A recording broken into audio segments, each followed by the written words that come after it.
I realized I'm still like expecting judgment on what I ask for. And like, damn, if that ain't our childhood of being like, this is appropriate to ask for as a gift. This is inappropriate, so I'm not going to get it for you. And there was never like a larger discussion.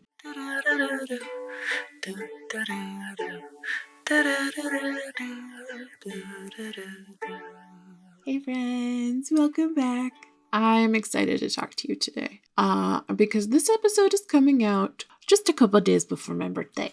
So it's my birthday episode. And I like my birthday. That's something that I have struggled with sometimes. Well, I guess other people's expectations have made me doubt how into my birthday I am allowed to be. But I am here to tell you, as somebody who is 30 or 40 years old, please just be excited about your birthday. Being excited about things is good. Being excited about things, like, literally is just good. Like, that's we're here to enjoy ourselves. And if we're not here to enjoy ourselves, the only alternative to that is that we're here to suffer. And I can't deal with that anymore because I've spent a lot of time suffering. Anyway, enjoying ourselves. Like, we evolved further consciousness than animals, so we should at least like it, right? I don't know. I've been spending a long time not liking myself and not liking the way I fit into the world and thinking that I should be doing more, always doing more, always doing more. Like, I've never been enough. Except for I don't know, there was a little while in there where I was pretty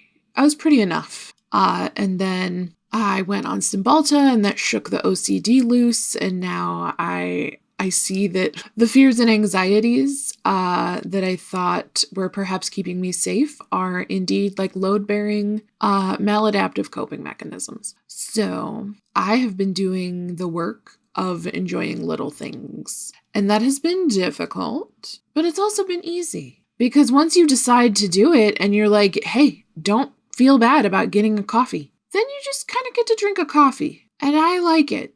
It's nice. It's nice to not have to sit there and think of everything that happened in the past that brought me and this coffee together, and then everything that's going to happen in the future once I drink the coffee. I'm just a person and I wanted a coffee. Why is that hard? Literally, what is wrong with me? Other people do not struggle with getting a coffee. So that's a problem for Jared. We've been talking about it, but like, damn. Just still kind of realizing that I don't quite give myself permission to want stuff or to do things that I deem frivolous. And that is a childhood wound. Like, when I was 18, I wanted to Build-A-Bear because I had never had one. That's like an expensive teddy bear, right? And we were a Goodwill household. You know, we were a Christmas shopping at Kohl's when everything is on sale kind of household. Not a go to the mall and get your designer teddy bear with a little custom outfit family. I was a little early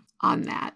Because, like, I don't know, I feel like these days, anybody, a grown-ass man can be like, I want to Build-A-Bear. And everybody's like, okay. But I remember wanting a Build-A-Bear and my mom was like, isn't that a little childish? And I wanted to be taken seriously as an adult as I was turning 18. So I was like, okay. And now, like, I've never had a Build-A-Bear. And now at this point, I'm like, no, they're too expensive and they charge way too much for a Build-A-Bear. And I don't want that because I would rather spend my money on, like, I don't know, a nice bra or a new lipstick or other things. But while my priorities on how to spend money and what I ask for Christmas or my birthday or whatever, those tastes have changed. But like, I realized I'm still like expecting judgment on what I ask for. And now that I'm thinking back, like, my family has a bit of a history with not giving people what they ask for because it is deemed by the giver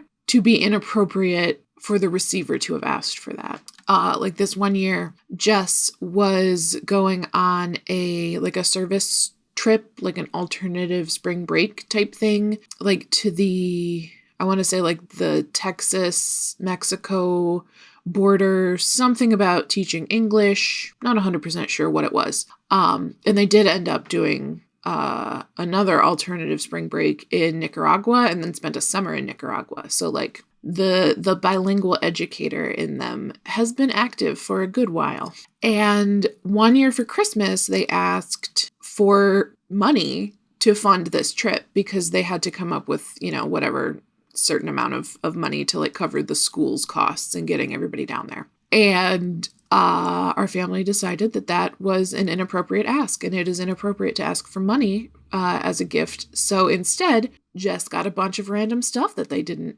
want or need or ask for because those were appropriate gifts. And like, damn, if that ain't our childhood of being like, this is appropriate to ask for as a gift. This is inappropriate, so I'm not going to get it for you. And there was never like a larger discussion. I'm sure that I told you about the Christmas meltdown of 2025 when I realized, as I had helped like everyone around me find my partner a good gift, I had not bought him a gift. And I lost my mind. I was like, the panic attack was going to pull me directly to hell. Like, I wanted the floor to open me and just put me down. And everybody is like, hey, it's okay. It's fine. And Brennan's like, I don't even really care about presents. And like, I promise you, I'm okay. And then when our dog's Gotcha Day came by recently, so now we've had Gwen for 4 years. We have now had this doggie for more than we have not had her in her life. And she's anxious and has short legs, just like me. I wish she would enjoy her life a little bit more. But then again, I wish I would enjoy my life a little bit more. So like I said, she's got anxiety like mama. And I was like, we've never bought her a new collar and leash like since we've had her because we didn't need to, and it wasn't practical and it wasn't a necessity. And I was like, fuck it. We ball. I want to buy a cute like new collar and leash for my dog. I've had her for 4 years. She's never had a new one. And also stop trying to explain it. Stop justifying things and just let yourself do something because you want to do it. So I did. I ordered her, I think they're like a nice like light green color and it's embroidered and it says Gwendolyn. And I ordered them on Etsy from a person and they should be here within the next week. And I'm pretty excited about that. And then while I was being really excited about buying our dog a present, Brennan was like, could you get me something? And I looked at him and I was like, yes, please always ask me. Always remind me. Always say, hey, I could use a little loving right now. Can you get me something nice? And like, I'm elated that he asked.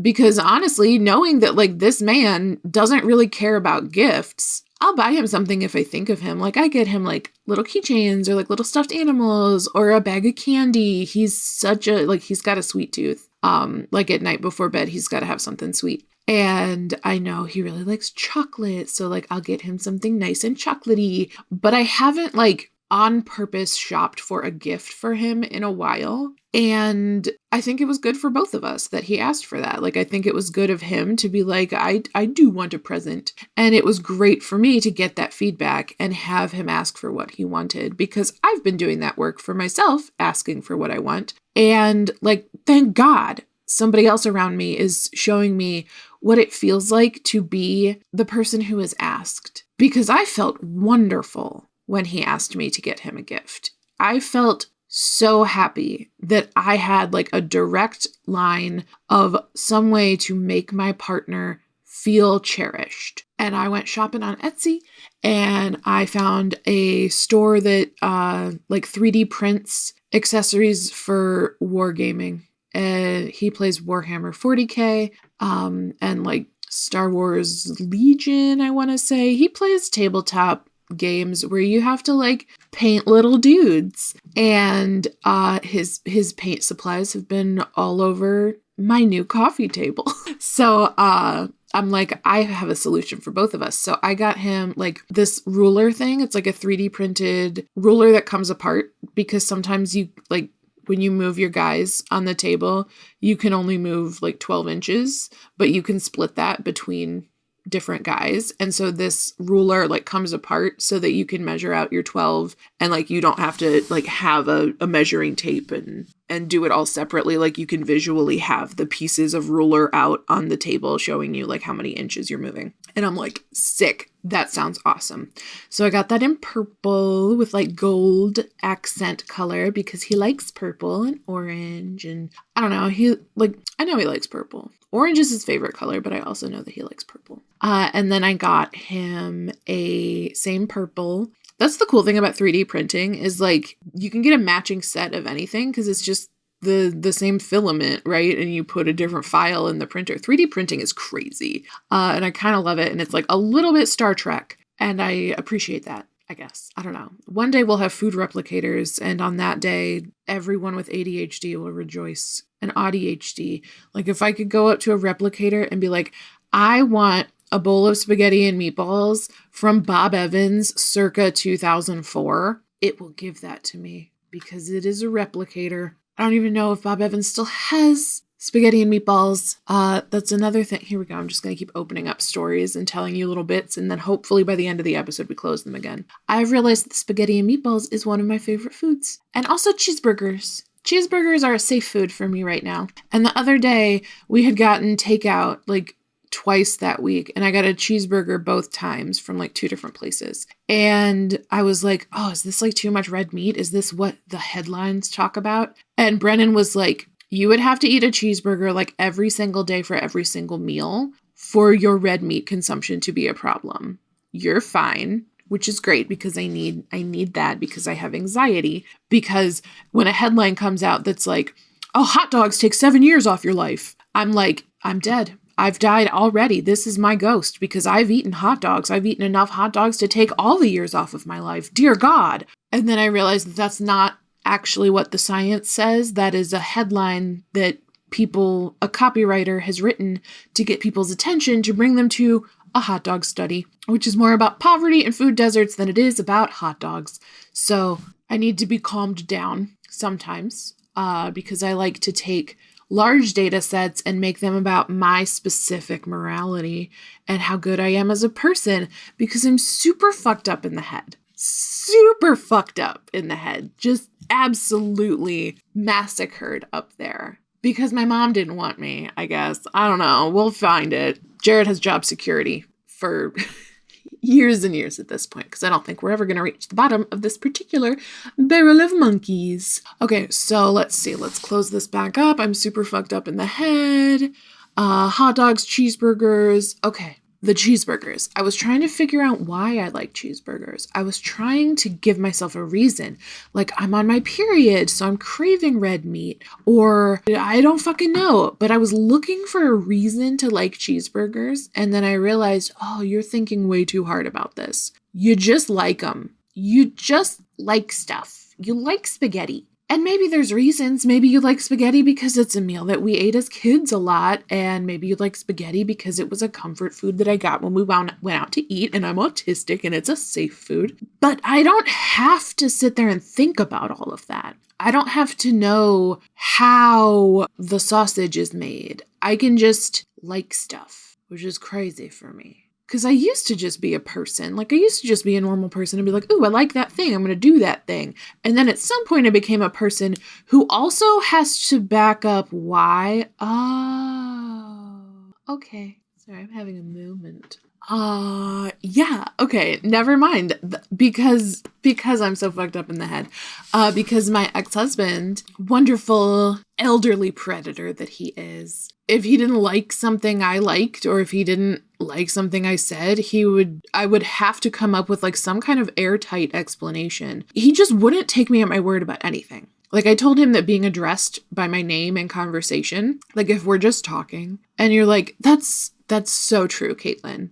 I hate that. I fucking hate that. I know who I am. Presumably you know who I am. Please don't bring my attention to it. It's weird. Like, we're here. Just say you and me. And if you're introducing me to somebody else, this is Caitlin. Okay, great. We say it once. That's fine. If I am across the room, you say, hey, Caitlin, to get my attention. That's perfectly acceptable.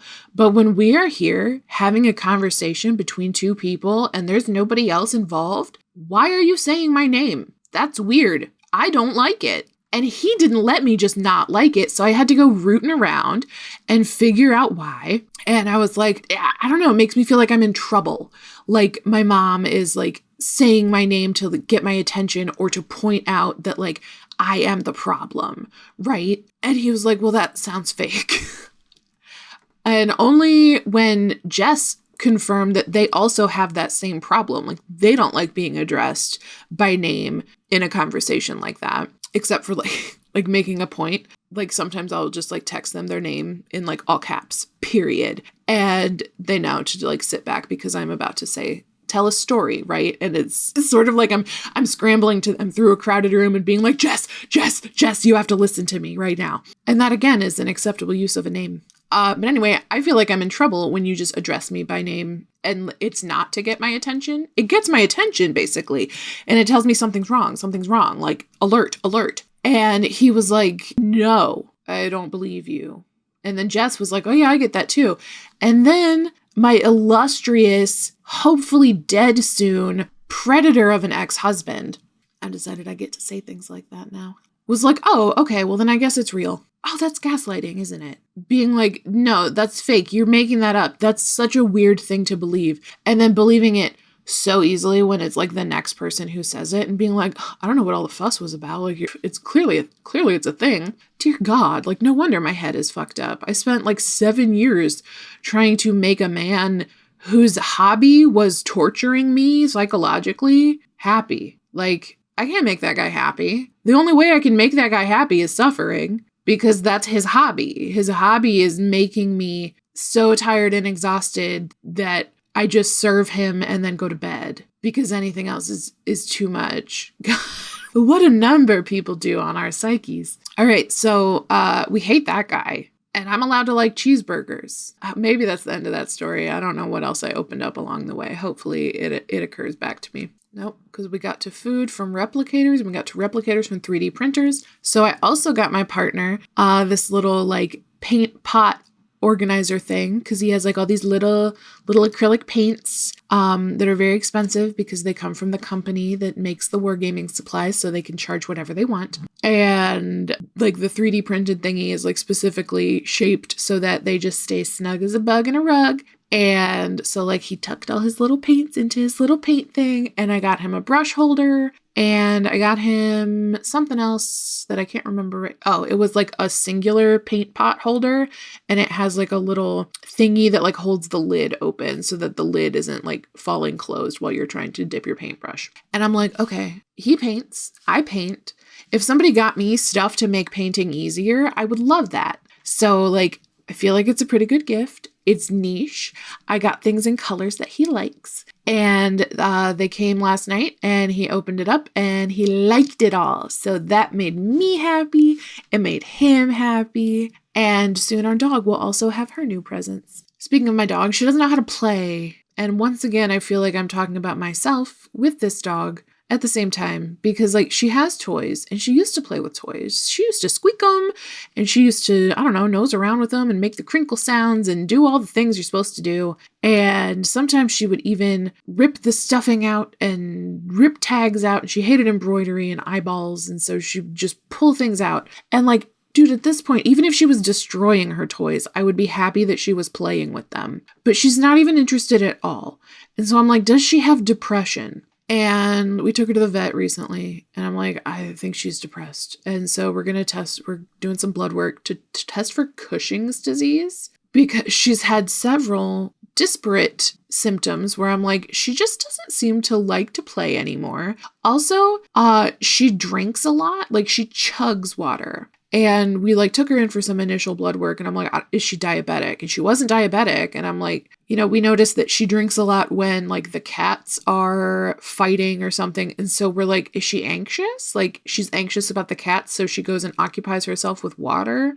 We're not 100% sure. She is losing a little bit of hair on her snoot, on her little nosy.